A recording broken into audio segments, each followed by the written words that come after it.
You're 14. You're laughing with friends. Phone in your hand. Nothing feels serious. But somewhere in that moment, someone is already learning how to control you.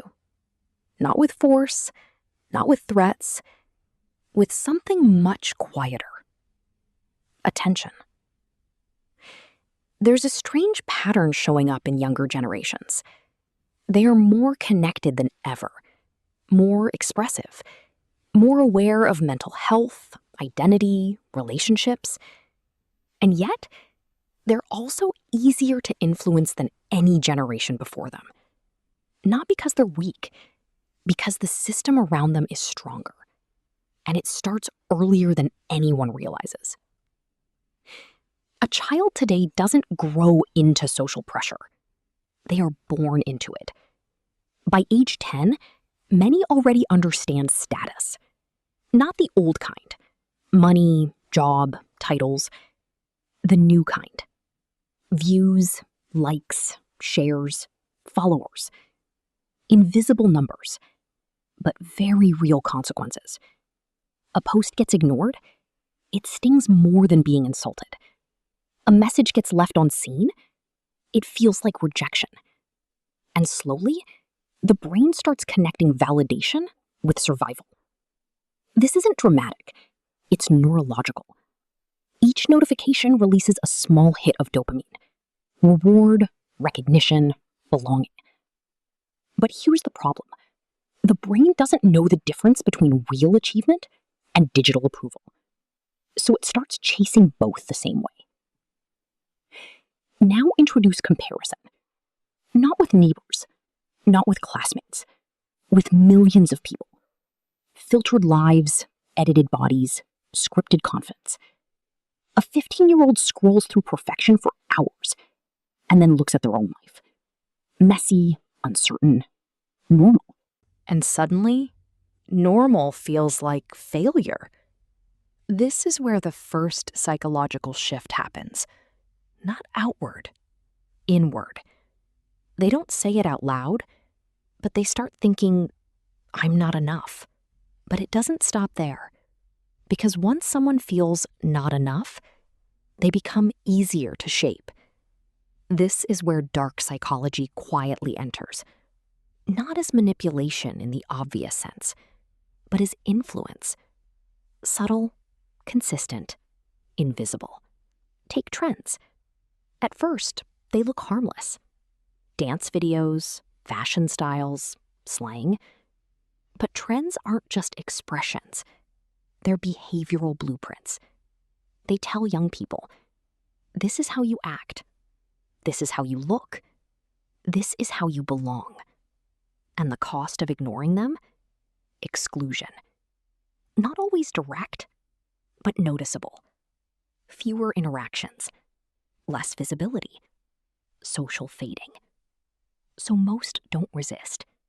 They adapt. Not because they want to, because they have to. Now layer in identity. Teenage years have always been about figuring out who you are. But now, that process is public. Every opinion, every mistake, every phase, documented, permanent. So instead of experimenting freely, young people start performing carefully. They don't ask, who am I? They ask, what version of me will be accepted? And that's a dangerous shift, because identity stops being discovered and starts being constructed for approval. There's also something else happening, something quieter. Youngsters today are extremely good at reading people. Tone, timing, reaction patterns. They can tell when someone is losing interest, when someone is pretending, when someone is emotionally unavailable. This isn't accidental. It's survival. When your social world exists partly online, you learn to decode behavior fast. But here's the irony. The better they get at reading others, the harder it becomes to trust them. Because everything feels calculated. Even genuine moments start to look strategic. And that creates a strange tension. They crave real connection, but expect manipulation. So they adapt again. They become a little more guarded, a little more ironic, a little less sincere. Not cold, just careful. Now, let's talk about attention, because attention is the real currency here. Every platform is competing for it. Every creator is optimizing for it. Every algorithm is refining how to capture it. And youngsters are at the center of this system. Their attention is valuable, which means it's constantly being studied and exploited. What keeps them watching? What makes them react? What triggers emotion? Over time, content becomes sharper, faster, more extreme, and their baseline for stimulation rises. Normal conversations feel slow. Real life feels underwhelming. Not because it is, but because their brain has been trained to expect more. This creates another subtle effect. Patience starts shrinking. Long-term goals feel distant. Delayed rewards feel pointless. Why wait when everything else is instant? And this is where discipline quietly erodes, not through laziness, through conditioning. But the most uncomfortable part? Youngsters aren't just being influenced. They're also learning how to influence others. Watch closely. A teenager knows exactly what to post to get a reaction. They know how to craft captions to create curiosity. They understand timing, aesthetic, emotional hooks. They may not call it psychology, but they're using it. And sometimes they use it on each other. Friendships become strategic. Attraction becomes performative. Even vulnerability can become selective, shared at the right moment, with the right audience, for the right effect. It's not always intentional, but it's learned behavior.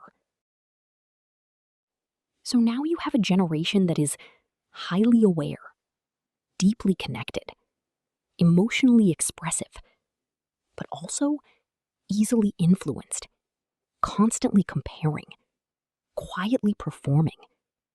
And that combination is powerful, but unstable. Because what happens when identity is built on reaction instead of reality? What happens when self-worth depends on visibility instead of substance? What happens when connection feels real, but is filtered through performance? Zoom out. This isn't just about teenagers. It's about the future of how humans relate to each other.